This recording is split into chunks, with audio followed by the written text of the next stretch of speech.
Hello to my viewers. My topic today is about fundamental integration formulas.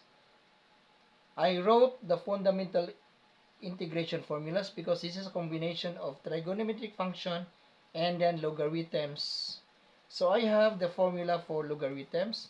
Integral of du over u is equals to ln u plus c.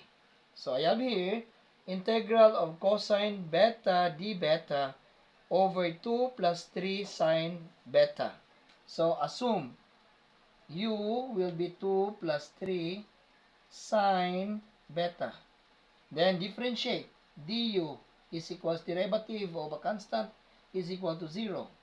Then plus apply product rule for calculus, differential calculus. So this will be product rule. 3, differentiate the second. Derivative of sine beta is cosine beta. Then plus, put this one, copy the second, sine beta, derivative of a constant will be equal to 0. And then this will be d beta. So this will be cross out.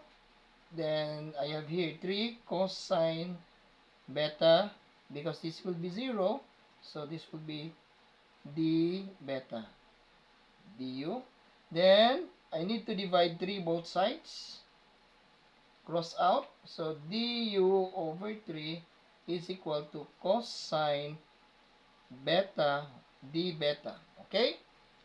So to simplify the given, so what is cosine beta d beta?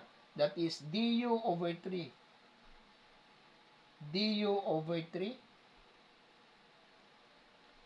Then over what is 2 plus 3 sine beta?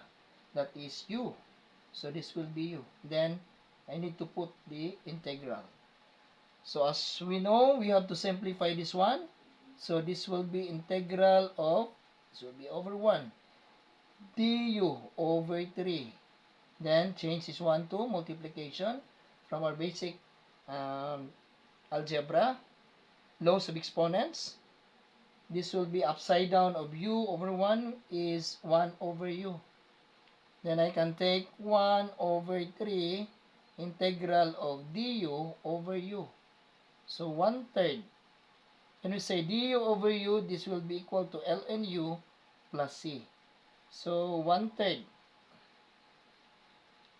ln u is 2 plus 3 sine beta plus c. Then take note 1/3. It means ln cube root of 2 plus 3 sine beta plus c. This is my final answer, and that's all.